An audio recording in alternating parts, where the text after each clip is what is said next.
Good morning everyone. तो देखिए हम लोग क्लास 11 का फिर से आज मोल कॉन्सेप्ट वाला जो चैप्टर शुरू किए थे उसके अगले लेक्चर को कंटिन्यू करते हैं। और आज के लेक्चर में हम लोग देखो कितने टॉपिक पढ़ेंगे, है ना। Number of proton, neutron, electron और न्यूक्लियॉन्स का कैलकुलेशन कैसे करते हैं किसी सैंपल में, चार्ज कैसे निकालते हैं कूलम में किसी भी सैंपल पे, और कुछ न्यूमेरिकल का डिस्कशन करेंगे। पिछली क्लास में भी मैंने कुछ न्यूमेरिकल कराए थे लास्ट में, आज भी हम लोग पहले न्यूमेरिकल करेंगे और उसके बाद ये थ्योरी का पार्ट पढ़ेंगे, ठीक है ना। तो जैसे न्यूमेरिकल में आप देखो जरा ध्यान से, ठीक है ना। 5 न्यूमेरिकल में 5 न्यूमेरिकल लिख रखते हैं, आप देख लो, है ना। और स्क्रीनशॉट ले लो, वीडियो को थोड़ा पॉज करके आप पहले खुद से सॉल्व करिए, ठीक है ना।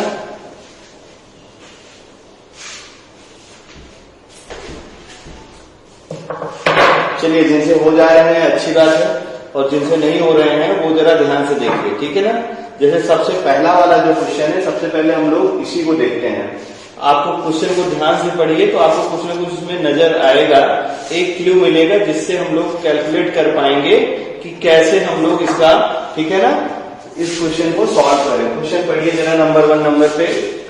1 atom of an element weight, अब एलिमेंट आपको एक्स दे रखा है, उसका जो वेट है एक एटम का वो कितना है 6.644 इंटू 10⁻23 ग्राम। और calculate the number of gram atom, ठीक है ना। कुछ लोग सोच रहे होंगे सर ये ग्राम एटम क्या है, तो ये ग्राम एटम कुछ अलग चीज नहीं है, बस थोड़ी सी एक चीज है जो आपको बतानी पड़ेगी मुझे, ठीक है ना। आप हमेशा याद रखिए, जैसे जो है स्टार बना के नोट कर दीजिए पहले कॉपी पे, कि आपको कभी भी पूछे आपसे ग्राम एटम, क्या पूछे आपसे ग्राम एटम, इसी को शॉर्ट में हम लोग बोलते हैं, ठीक ना, जी एटम कहीं नहीं लिखा रहता है, ग्राम एटम। कहीं कभी भी आपसे क्वेश्चन में पूछे ग्राम मॉलिक्यूल बताओ जरा कितना है, ग्राम एटम पूछे ग्राम मॉलिक्यूल, या इसी को शॉर्ट में हम लोग, ठीक ना, बिल्कुल ब्रेकेट करके लिखता हूं मैं, इसी को, ठीक ना, हम लोग बोलते हैं जी मॉलिक्यूल, ठीक है ना। तो जी एटम पूछे या जी मॉलिक्यूल पूछे, ऐसे जी एटम या जी मॉलिक्यूल कुछ भी पूछे आपसे। और अगर आपसे, ठीक ना, ग्राम आयंस भी पूछे, अभी और सारे क्वेश्चन आएंगे जिसमें आपसे ग्राम आयंस भी पूछेगा, तो अगर ग्राम आयन यानी जी आयंस भी आपसे पूछे तो ये तीनों कोई बहुत बड़ी चीज नहीं है, ये जानते हैं ना, ये तीनों चीजें क्या हैं, मोल हैं। ये तीनों चीजें क्या हैं, मोल है। तो मोल को रिप्रेजेंट करने का एक तरीका ये भी होता है, कहीं आपसे पूछे ग्राम एटम मोल बता दो, कभी आपसे पूछे ग्राम मॉलिक्यूल मोल सॉल्व कर दो, कहीं आपसे पूछे ग्राम आयन तो मोल निकाल दो, आंसर आ जाएगा, ठीक है ना। तो ग्राम एटम, ग्राम मॉलिक्यूल और ग्राम आयन ये सब क्या होते हैं, मोल के बराबर होते हैं, ठीक ना। तो ये बात आपको अच्छे से पता होनी चाहिए। चलिए अब देखो ध्यान से हम लोग क्वेश्चन करते हैं आपको, ठीक है ना। सोल्यूशन यहाँ देखना, बहुत सारे स्पेस बहुत छोटे में भी हो जाएगा, ठीक है ना। क्वेश्चन अगर ध्यान से देखिए आप, जो है सोल्यूशन 1 में यहाँ से करूं तो आपको देखो ग्राम एटम बताना है, तो पहले ग्राम एटम अगर मुझे बताना है यानी मोल बताना है। और अगर देखो ध्यान से तो सब्सटेंस का वेट गिवन है, आपको एक एलिमेंट देखो एक्स दे रखा है और इसका जो सैंपल है ये तुम्हें दे रखा है 40 kg ऑफ इट, है ना। 40 किलोग्राम का ये सैंपल तुम्हें दे रखा है। तो यानी फार्मूला हम लोग जो मोल वाला लगाएंगे वो फार्मूला कौन सा लगाएंगे, बोलो गिवन वेट, और वो भी किसमें, ग्राम में, डिवाइडेड बाई। अब देखो ये एटम है ना, ग्राम एटम फाइंड कर रहे हैं तो हम लोग किससे डिवाइड कर देंगे, ग्राम एटॉमिक मास से। किससे डिवाइड कर देंगे, मोलर मास। अब मोलर मास एक्चुअली में यहाँ पे एटम है तो किससे डिवाइड कर दिए हम लोग, ग्राम एटॉमिक मास से। मॉलिक्यूल होता तो ग्राम मॉलिक्यूलर मास से। अब देखना गिवन वेट तो आपको पता है कितना किलोग्राम है, 40 किलोग्राम है। अच्छा, किलोग्राम को पहले ग्राम में कन्वर्ट कर लेंगे, ठीक है ना, कर लोगे ना सब लोग। 1000 ग्राम इक्वल टू 1 किलोग्राम, तो हम लोग 40 किलोग्राम को ग्राम में कन्वर्ट कर लेंगे, कोई प्रॉब्लम नहीं होने वाली है। तो हम लोग सीधा अगर वेट लिख देता हूं मैं, है ना, 40 इंटू कितना हो गया देखो 1000, इतना ग्राम हो गया, divided by gram atomic mass of capital x, ठीक है ना। अब देखना ध्यान से, अपने को यही चीज नहीं पता है, जो एटम आपको एक्स दे रखा है इसका जो है आप देखो जरा ध्यान से, one atom of element x, एक एटम एक्स का वेट दे रखा है लेकिन एक मोल एटम का मास नहीं दे रखा है। और तुमको मैं बहुत दिन पहले बताया था आज तो पहली क्लास में कि अगर तुमसे पूछे कि ग्राम एटॉमिक मास क्या होता है तो ग्राम एटॉमिक मास क्या होता है, बोलो मास ऑफ वन मोल एटम, ठीक ना। ग्राम एटॉमिक मास क्या होता है, मास ऑफ वन मोल एटम। एक मोल एटम का जो मास होता है उसी को हम लोग क्या बोलते हैं, ग्राम एटॉमिक मास। तो अब देखना ध्यान से, mass of one mole atom.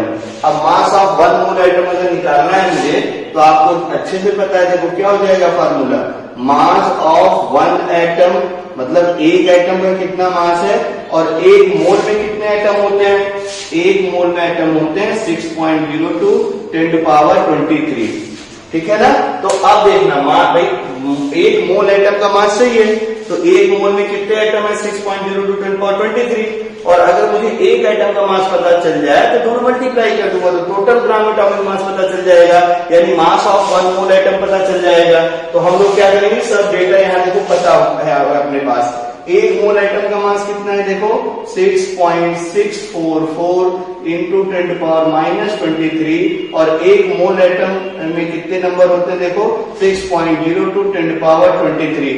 Round of करके सॉल्व कर लेना और ये कितना आ जाएगा तुम्हारा 40 के बराबर ये वैल्यू आपको मिल जाएगी।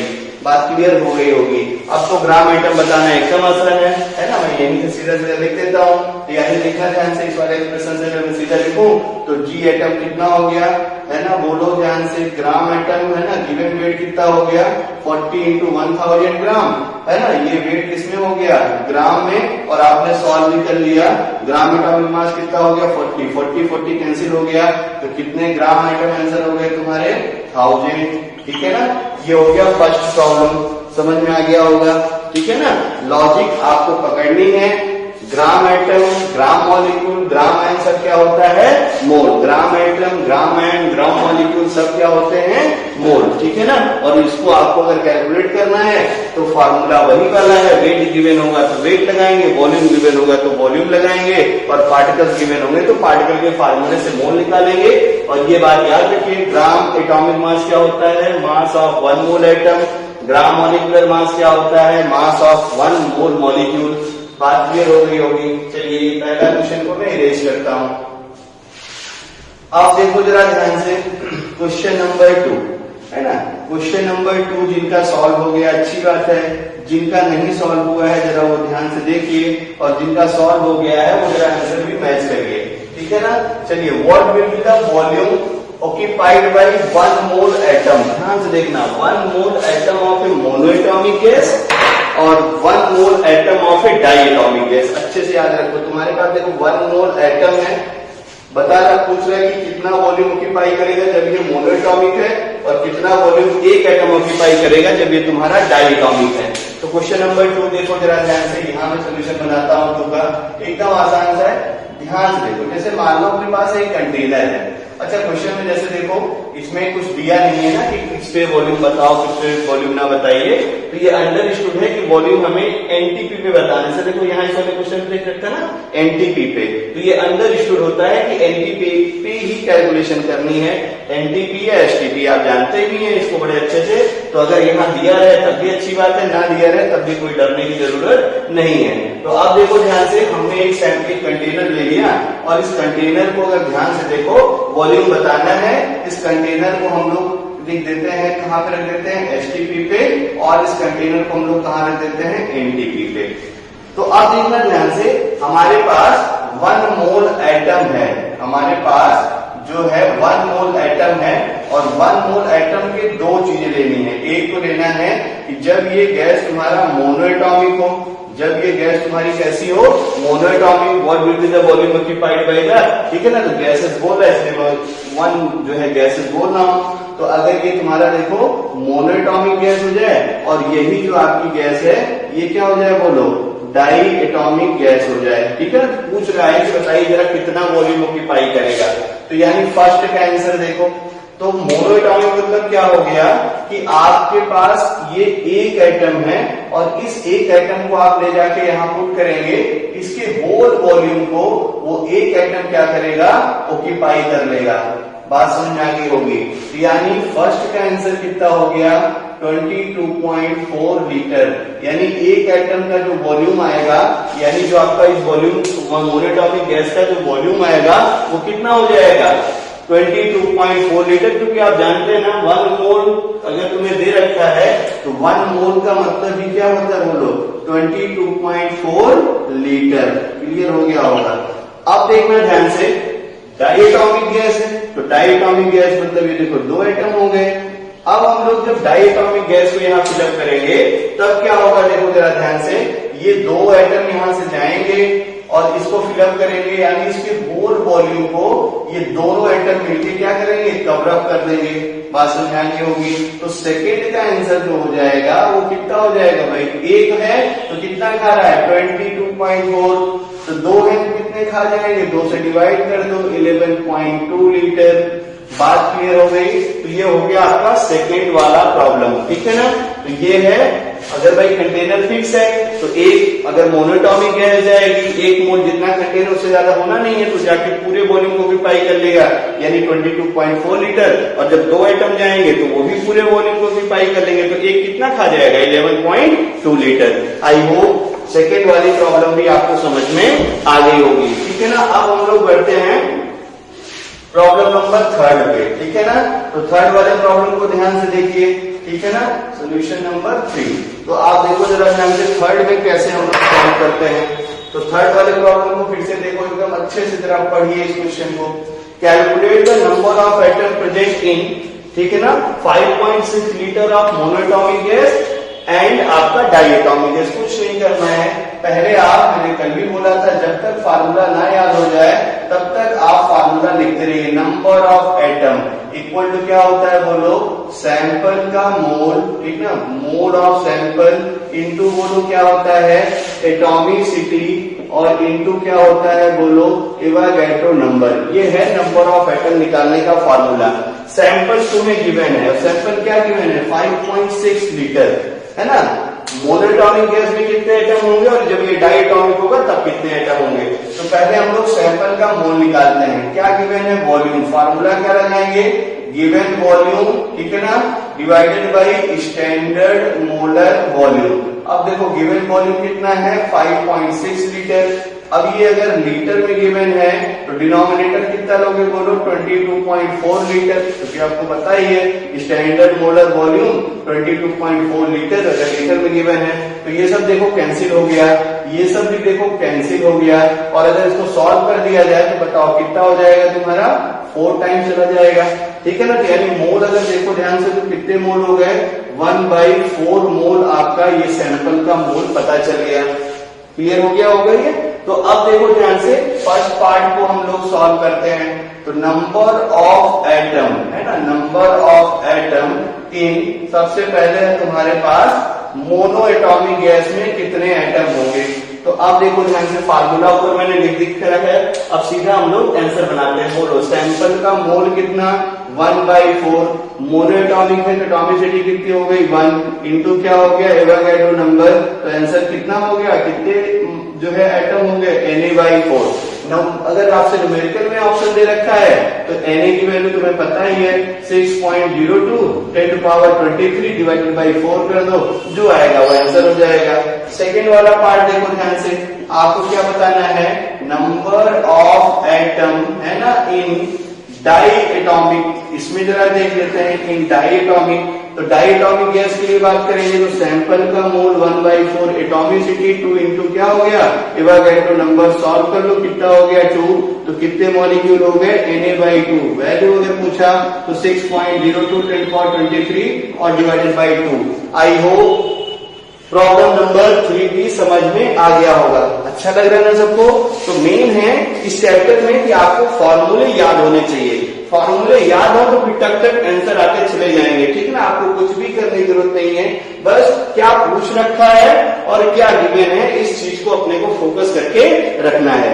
आई होप थर्ड प्रॉब्लम भी आपकी क्लियर हो गई होगी, ठीक है ना। इसके बाद वाली जो प्रॉब्लम है उसको भी एक बार आप ट्राई करिए, जल्दी जल्दी ट्राई करो।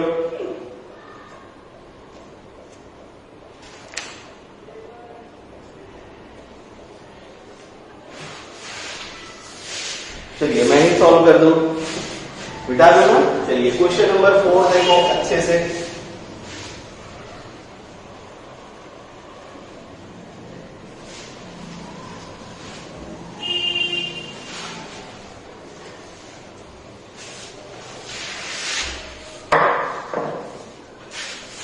चलिए 4 में देखो ध्यान से, calculate number of each element present in 122.5 gram of potassium chlorate. इसमें आपको सारे एटम बताने हैं। तो अब देखो हमें जब एटम बताना है तो उसका फॉर्मूला सबसे पहले याद होना चाहिए।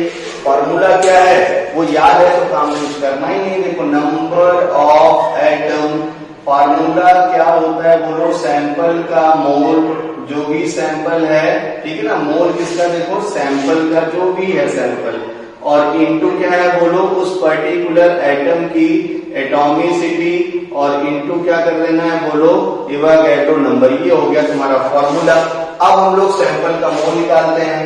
तो वॉल्यूम, और देखो कैसे निकलेगा, 122.5 ग्राम ऑफ क्या दे रखा है, पोटेशियम क्लोरेट। तो मोल का जो फार्मूला लिखेगा है ना, लगेगा वो कौन सा लगेगा बोलो, क्योंकि वेट गिवन है तो फार्मूला क्या हो गया बोलो, गिवन वेट इन ग्राम, और डिवाइडेड बाई क्या हो गया देखो, मोलर मास। अब देखो ये जो मोलर, इस क्वेश्चन के लिए हम लोग बात करेंगे तो गिवन वेट कितना है, 122.5 ग्राम, मोलर मास। अब देखो यहाँ पे पोटेशियम क्लोरेट मॉलिक्यूल दे रखा है, तो यानी हम लोग किससे डिवाइड कर देंगे, ग्राम मॉलिक्यूलर मास ऑफ, और किसका, पोटेशियम क्लोरेट का, ठीक है ना। सॉल्व कर लिया जाए तो पोटेशियम का एटॉमिक वेट होता है 39, क्लोरीन का एटॉमिक वेट होता है 35.5, ठीक है ना, और ऑक्सीजन का एटॉमिक वेट कितना होता है 16। अब अगर तुम लोग GMM निकाल लो किसका, GMM ऑफ KClO3, तो देखो ध्यान से कितना हो गया 39, क्लोरीन का एक ही एटम है तो 35.5, ऑक्सीजन के 3 हैं तो 3 इंटू 16 ऐड कर लीजिएगा। आई होप ये भी शायद 122.5 ग्राम ही आता है, ठीक है ना। कर लो उसको, जोड़ो फटाफट, ठीक है। तो ये भी तुम्हारा कितना आ गया, 122.5 ग्राम। क्लियर हो गया होगा, ठीक है ना। अब तो कुछ करना ही नहीं है, तो सबसे पहले क्या निकालते हैं, सैंपल का मोल। सैंपल का मोल निकाल लो तो फार्मूला ऊपर लिखा हूं, कितना वेट गिवन है देखो 122.5 ग्राम, क्वेश्चन पढ़ते रहो। और मोलर मास भी आपने निकाल लिया कितना, 122.5 ग्राम, मोल कितना आ गया 1, ठीक है ना। Clear, very good. चलिए आप देखो हमें क्या बताना है, इस सैंपल में ईच एटम, मतलब पोटेशियम के कितने एटम हैं और ऑक्सीजन के कितने एटम हैं, क्लोरीन के कितने एटम हैं। मैं छोटा छोटा यहाँ लिखता हूँ, अब आप समझ में आ जाएगा कि देखो नंबर ऑफ पोटेशियम एटम, ये अगर बताना है बोलो, सैंपल का मोल 1, पोटेशियम की एटॉमिसिटी कंटेनर में सैंपल में कितनी 1, इंटू क्या हो गया एवोगाड्रो नंबर, आंसर कितना हो गया Na के बराबर। तुमसे पूछूं मैं नंबर ऑफ क्लोरीन एटम बताओ कितना, नंबर ऑफ क्लोरीन एटम बोलो, सैंपल का मोल 1, एटॉमिसिटी 1 इंटू एवोगाड्रो नंबर, कितने एटम हो गए Na के बराबर। तुमसे मैं बोलूं नंबर ऑफ ऑक्सीजन एटम बताओ कितना, बोलो सैंपल का मोल 1, एटॉमिसिटी ऑक्सीजन की कितनी हो गई 3 इंटू क्या हो गया Na, आंसर कितना हो गया 3 Na। बात क्लियर हो गई होगी। तो ये हो गया क्वेश्चन नंबर 4। अगर आपको सैंपल में number of atom, number of molecule बताना है तो कैसे सॉल्व करेंगे, ठीक है ना। क्वेश्चन नंबर 5 दिख रहा होगा सबको, नंबर ऑफ, है ना, calculate number of oxygen atom and its weight, ठीक है ना, इन 50 ग्राम ऑफ कैल्शियम कार्बोनेट। तो पहले नंबर ऑफ एटम बताते हैं और फिर कैल्शियम कार्बोनेट का हम लोग, कैल्शियम कार्बोनेट में कितना ऑक्सीजन का वेट है ये भी हमें कैलकुलेट करना है, ठीक है ना। चलिए सॉल्व करते हैं जो है इसको भी हम लोग, ठीक है। बहुत सारे लोग सॉल्व कर लिए होंगे। तो सबसे पहले देखो नंबर ऑफ ऑक्सीजन एटम, पहले इसको हिट करते हैं। तो ये अगर मुझे बताना है तो फॉर्मूला भी थोड़ी देर पहले मैंने लिखा था, ठीक है, सोल्यूशन 5 मोल। देखो नंबर ऑफ ऑक्सीजन एटम में डायरेक्टली बताता हूं, तो हमें क्या चाहिए, नंबर ऑफ एटम का फॉर्मूला सैंपल का मोल। तो सैंपल का मोल कैसे निकलेगा, given weight divided by molar mass. Calcium carbonate का मोलर मास कितना होता है 100 ग्राम, इसको याद रखो। कैल्शियम कार्बोनेट है ना। इसको बनाओ, देखो काका जी के कार्बोनेट, काका जी का कार्बोनेट कितना ग्राम का, 100 ग्राम का, रट्टा मारते रहिए है ना, सब याद हो जाएगा कि। तो अब इसको सॉल्व कर लीजिए, तो मोल कितने हो गए 1/2, कितने मोल हो गए 1/2, ऐड भी कर लो, कैल्शियम का 40, कार्बन का 12, ऑक्सीजन का 48, ऐड करोगे 100, तो मोल सैंपल का मोल आ गया इतना इनटू, पहले काटपीट मत कर, नहीं करते बाद में करता हूं मैं, देखो given weight divided by molar mass into, ठीक है ना, ऑक्सीजन की एटॉमिसिटी सैंपल में कितनी है 3, और इनटू क्या हो गया एवोगाड्रो नंबर। अब काटपीट कर दीजिए, ये कितना हो गया 2, यानी कितना हो गया 3/2 Na के बराबर। अगर मान लो डेटा डिजिट में आंसर है तो 3 इंटू 6.02 10⁻23, और पूरे का डिवीजन क्या हो गया 2। अब इसको सॉल्व कर दो तो ये कितना हो जाएगा 2 3 3.01, और सॉल्व कर दो तो ये कितना हो गया 039, और इंटू कितना हो गया 10⁻23। तो ये इतने एटम हैं किसके, तुम्हारे ऑक्सीजन के इतने एटम हैं। आई होप यहां तक आपको क्लियर हो गया होगा, ठीक है ना। अब हम लोग देख लेते हैं कि भाई आपसे फिर पूछ रहा है कि इस सैंपल में, ठीक है ना, कितना वेट है ऑक्सीजन का, तो ऑक्सीजन के एटम हमें पता चल गए, ठीक है ना। सैंपल का कितना मोल है, ठीक है, सैंपल में कितना मोल है, अगर ये पता चल जाए तो और अच्छा काम बन जाएगा। तो हम लोग क्या करते हैं, सैंपल का मोल तो मैंने निकाला ही था, आप एक काम करते हैं इसमें कितने ऑक्सीजन के मोल है ये पता चल जाए, और आपको पता है कि 1 मोल ऑक्सीजन का वेट कितना हो जाएगा 16 ग्राम। तो कितना इस सैंपल में ऑक्सीजन का वेट है कैलकुलेट कर लेंगे। कैसे कैलकुलेट कर लेंगे, ये देखो जरा ध्यान से, है ना। तो तुम्हें पता है, यहां से मैं फिर लिख देता हूं, number of mole calcium carbonate, है ना, कितना हो गया देखो 5/100, 50/100, यानी कितना हो गया 1/2, यानी कितना हो गया 0.5, ठीक है ना। ये आपको सैंपल है, ये सैंपल का मोल अपने को पता चल गया। अब हम लोग क्या करते हैं, इस सैंपल में मोल ऑफ ऑक्सीजन निकाल लेते हैं, मोल हेंस ऐसे करके, hence mole of oxygen atom, है ना, मोल ऑफ ऑक्सीजन एटम कितना हो जाएगा, तो 1 मोल कैल्शियम कार्बोनेट में कितना ऑक्सीजन एटम है 3, तो 0.5 मोल में कितना ऑक्सीजन एटम होगा 0.5 इंटू 3, यानी कितना हो गया 1.5। तो मोल ऑफ ऑक्सीजन एटम कितने हो गए तुम्हारे 1.5। हेंस अब देखना मुझे क्या बताना है, मास ऑफ ऑक्सीजन एटम। तो मास ऑफ ऑक्सीजन एटम इस पूरे सैंपल में, mass of oxygen atom in sample, in given sample जो भी है इसमें आपको बताना है। तो गिवन सैंपल में अगर मुझे बताना है तो देखो जरा ध्यान से, इस सैंपल में ऑक्सीजन के कितने मोल हैं 1.5, और 1 मोल ऑक्सीजन का वेट कितना होता है 16, मल्टीप्लाई कर दो कितना आ जाएगा तुम्हारा 24 ग्राम, यानी इस पूरे सैंपल में ऑक्सीजन का कितना वेट है 24 ग्राम के बराबर। क्लियर हो गया। अच्छा एक बार और समझा देता हूं। सबसे पहले ऑक्सीजन का एटम बताता है, एटम बताने के लिए फार्मूला लगाया ना, सैंपल का मोल एटॉमिसिटी इनटू एवोगाड्रो नंबर, और ये आंसर आ गया। फिर आपको क्या करना है, इसी सैंपल में ऑक्सीजन का कितना वेट है ये पता करना है। तो हम लोग पता कर लेते हैं कि इस सैंपल के अंदर ऑक्सीजन का कितना, ऑक्सीजन एटम का कितना मोल है, ये क्योंकि ऑक्सीजन एटम का वेट पूछ रखा है देखो आपसे, तो कितने ऑक्सीजन एटम के मोल है ये पता चल जाए। तो 1 मोल ऑक्सीजन एटम का वेट कितना होता है 16, तो जितना मोल ये है उसका वेट कितना हो जाएगा 16 से मल्टीप्लाई कर देंगे और आपको आंसर मिल जाएगा। आई होप ये 5 प्रॉब्लम आपको बहुत अच्छे से क्लियर हो गई होगी। इस टाइप से प्रॉब्लम एग्जाम में आया करते हैं, और यहां तक आप अच्छे से, ठीक ना, न्यूमेरिकल को अगर अच्छे से समझ में आ गया तो वेरी गुड, नहीं तो वीडियो फिर से यहां तक का रिवाइंड कर लीजिए। तो चलिए हम लोग, ठीक है ना, नंबर ऑफ प्रोटॉन, न्यूट्रॉन और इलेक्ट्रॉन कैसे फाइंड करते हैं इसके कॉन्सेप्ट को पहले सीखते हैं, ठीक है ना। एकदम आसान सा है, कुछ नहीं करना है, देखना ध्यान से। अपना जो फॉर्मूला मैंने वही बोला था ना, उस फार्मूले को मत भूलिए आप, ठीक है ना। नंबर ऑफ एटम, है ना, नंबर ऑफ एटम का फार्मूला देखो, और फार्मूला क्या है सबको याद हो जाना चाहिए अब तक। क्या करना है बोलो, सैंपल का मोल, जो भी सैंपल है उसका मोल इनटू क्या कर देना है बोलो एटॉमिसिटी, और इनटू क्या कर देना है एवोगाड्रो नंबर, ठीक है ना। ये है तुम्हारा ओरिजिनल फॉर्मूला। अब देखो हमें क्या करना है, एटम को रिप्लेस कराना है प्रोटॉन से, ठीक है ना। तो हम लोग क्या करेंगे, इस प्रोटॉन के नंबर को एटॉमिसिटी से रिप्लेस मारेंगे।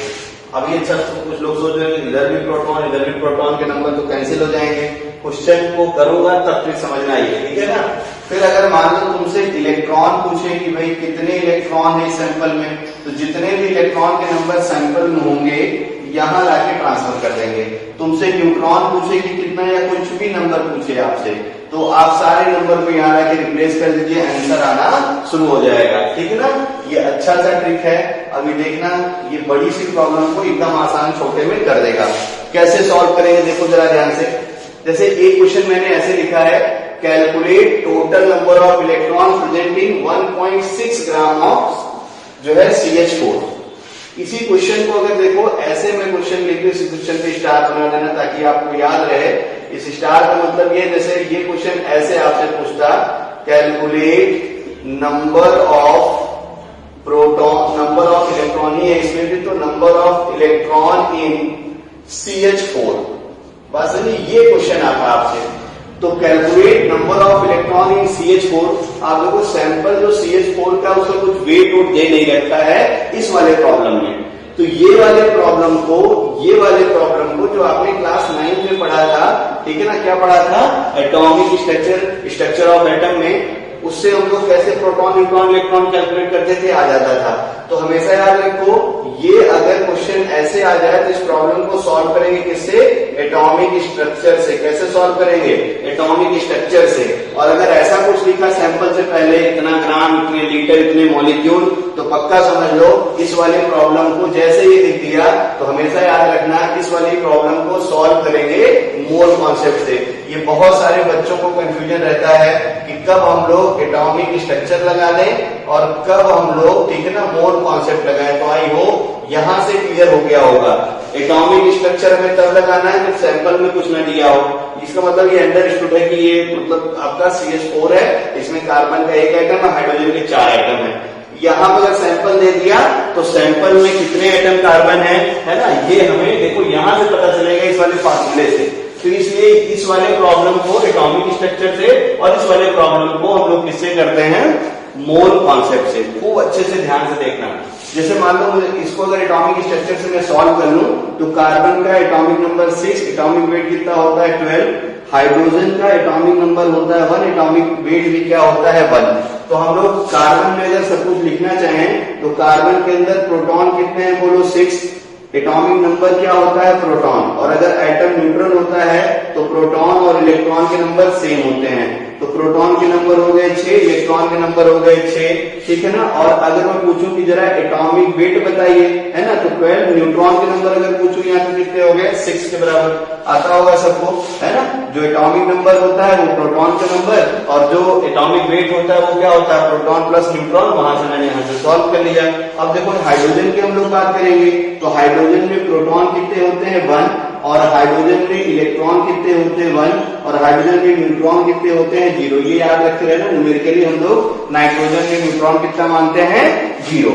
तो अब देखना ध्यान से, इस पूरे सैंपल के अंदर मुझे इलेक्ट्रॉन बताना था, है ना। इस वाले क्वेश्चन में अगर देखो ध्यान से, मुझे क्या बताना था इलेक्ट्रॉन। तो नंबर ऑफ इलेक्ट्रॉन अगर यहाँ सॉल्व कर दूं मैं पहले इस वाले क्वेश्चन को, तो प्रोटॉन इलेक्ट्रॉन के नंबर देखो, कार्बन से कितना इलेक्ट्रॉन मिल गया 6, हाइड्रोजन से कितना इलेक्ट्रॉन मिलेगा, एक हाइड्रोजन से 1 इलेक्ट्रॉन, और 4 हाइड्रोजन से कितने इलेक्ट्रॉन, तुम्हारे 4 इलेक्ट्रॉन, टोटल कितना हो गया 10 इलेक्ट्रॉन।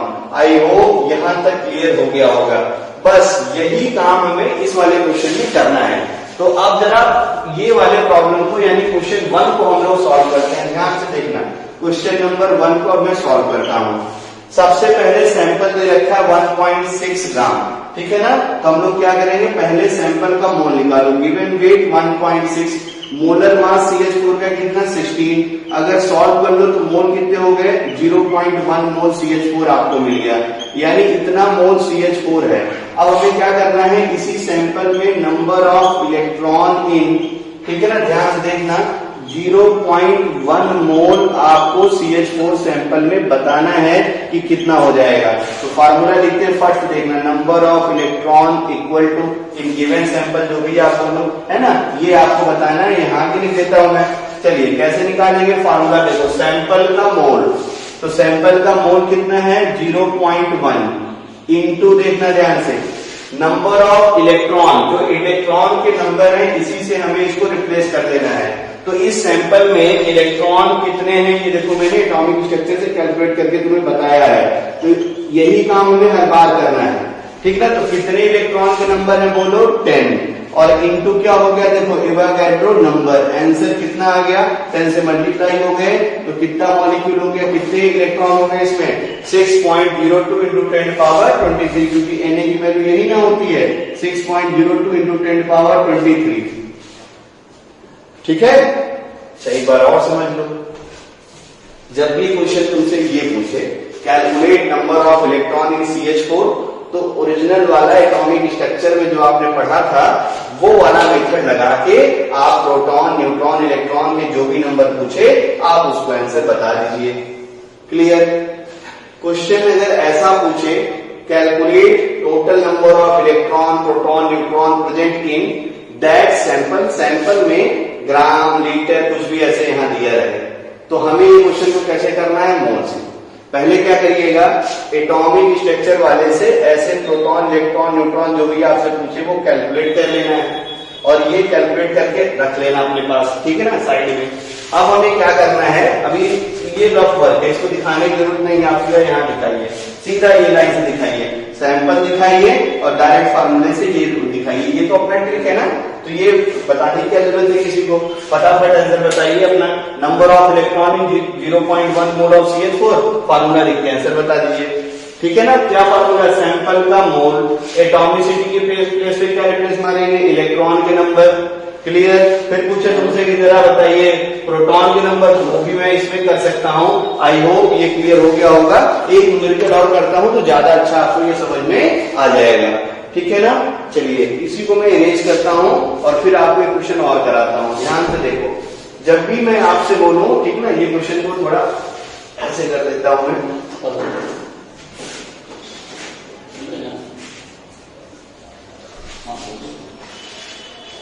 जैसे देखो ये वाला क्वेश्चन ध्यान से देखना, मैं तुमसे बोलूं क्वेश्चन अगला कि calculate number of proton, neutron, electron in, ध्यान से देखो 54 ग्राम ऑफ एल्युमिनियम +3 आयन। ये क्वेश्चन मैं आपको दे दूं, ध्यान देखो बच्चे, देखो एल्युमिनियम +3 आयन है और इसमें आपको प्रोटॉन, न्यूट्रॉन, इलेक्ट्रॉन सब बताना है। तो सबसे पहली चीज अपने को ये देखनी है, ठीक है ना, कि जो आपको सैंपल दे रखा है पहले यही देखो, है ना। अभी एटॉमिक स्ट्रक्चर नहीं लगेगा, अब एटॉमिक स्ट्रक्चर किसके लिए लगाना है वो यहाँ साइड में आप लिख लिया करिए, ठीक है ना, बाद में इरेज कर लिया करो। ध्यान से देखना है एल्युमिनियम, ठीक है ना, एल्युमिनियम का जो एटॉमिक नंबर होता है बोलो कितना होता है, एल्युमिनियम एटॉमिक नंबर 13। एल्युमिनियम का एटॉमिक वेट कितना होता है बोलो 27। तो यानी एल्युमिनियम कितने, प्रोटॉन कितने हो गए बोलो 13, इलेक्ट्रॉन कितने हो गए बोलो 13 और न्यूट्रॉन कितने हो गए 14। को अच्छे से देखना, यहाँ मैं सॉल्व करता हूँ, ये तुम्हारे पास ये रफ का काम है, सॉल्यूशन इस क्वेश्चन का इधर रहेगा। एल्युमिनियम का एटॉमिक नंबर कितना 13, एटॉमिक वेट कितना 27। अब क्या करना है देखो, एल्युमिनियम पे +3 चार्ज लाना है। तो +3 चार्ज कब आता है, जब इलेक्ट्रॉन रिलीज करता है। तो कितने इलेक्ट्रॉन बाहर चले गए 3 इलेक्ट्रॉन। अब जरा इस सैंपल में पहले मैं लिखता हूं, तो बताओ जरा इस सैंपल में प्रोटॉन कितने हैं 13, इस सैंपल में इलेक्ट्रॉन कितने हैं 13, इस सैंपल में न्यूट्रॉन कितने हैं 14। आ रहा हुआ सबको, देखो जो जेड होता है एटॉमिक नंबर, कोई भी एटम जब लिखते हैं तो एटम अगर एक्स है तो एटॉमिक नंबर यहाँ लिखते हैं, एटॉमिक वेट यहाँ लिखते हैं, और जो जेड होता है ये होता है नंबर ऑफ प्रोटॉन। क्या होता है, नंबर ऑफ प्रोटॉन। और अगर एटम न्यूट्रल होता है तो सेम एज क्या होता है, नंबर ऑफ इलेक्ट्रॉन।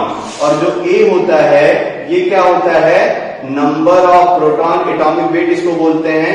तो ये क्या होता है, number of proton plus neutron का सम होता है, ठीक है ना। ये बात मैं बोल रहा हूँ, एटॉमिक नंबर क्या होता है, number of proton, if atom is neutral then number of proton is same as number of electron. तो एटम ये न्यूट्रल है, इधर देखो, तो इलेक्ट्रॉन इतना, प्रोटॉन इतने हो गए। अब देखना चार्ज बन गया, तो जब चार्ज बनेगा तो अब क्या क्या होगा, प्रोटॉन के नंबर बोलो इसमें कितने, भाई प्रोटॉन तो बदलता नहीं, चार्ज बदलता है, चार्ज आता है किससे? इलेक्ट्रॉन के नंबर से। तो प्रोटॉन का नंबर कितना हो गया? 30। क्लियर हो गया। इलेक्ट्रॉन के नंबर सैंपल में कितने हो गए बोलो? 13 थे, 3 निकल गए, तो कितने इलेक्ट्रॉन बच गए? 10। आपने पढ़ा भी होगा आयंस बनने से एटॉमिक नंबर नहीं बदलता है, ठीक है ना, या प्रोटॉन के नंबर नहीं बदलते हैं। न्यूट्रॉन के नंबर में भी कोई चेंज नहीं आएगा। न्यूट्रॉन का भी नंबर कितना हो गया? 14 के बराबर। ये अगर समझ में आ गया तो अब ये प्रॉब्लम देखो हो गई आसान, ठीक है ना। अपने को ये सैंपल दे रखा है, इतना ग्राम किसी में बताना है, तो सबसे पहले हम लोग क्या करते हैं? सबसे पहले मोल निकाल लो। तो मोल में फार्मूला देखो तुम, एल्युमिनियम का वेट गिवन है, तो फार्मूला क्या लगाएंगे? गिवन वेट इन ग्राम और डिवाइडेड बाई, ठीक है ना। अब देखो फार्मूले में हम पहले लिख देते हैं मान लो मोलर मास। तो अब देखो सैंपल जो दे रखा है वो क्या दे रखा है? 54 ग्राम एल्युमिनियम। और एल्युमिनियम देखो ध्यान से, तो एल्युमिनियम एक एटम है, मेटल होती है ना, तो gram atomic mass of aluminium, monoatomic कैसे रहेगा? तो गिवन वेट कितना हो गया? 54, और एल्युमिनियम का एटॉमिक वेट कितना हो गया? 27। यहां लिख ही दिया मैंने एक मोल का, तो मोल कितने आ गए? 2।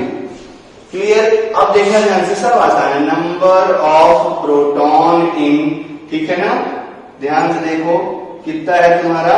54 gram of aluminium plus 3 ion equal to, ठीक है ना, या गिवन सैंपल, या 2 mole aluminium plus 3 ion equal to, जो आपको अच्छा लगे लिखिए, कोई फर्क नहीं पड़ेगा। चलिए, सैंपल का मोल इनटू एटॉमिसिटी, एटॉमिसिटी के प्लेस पे अपने को क्या रिप्लेस करना है?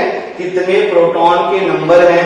तो आप बताइए जरा, एल्युमिनियम प्लस 3 में प्रोटॉन के नंबर कितने हैं? 13, यानी इंटू क्या हो गया? 13 इंटू क्या हो गया? Avogadro number.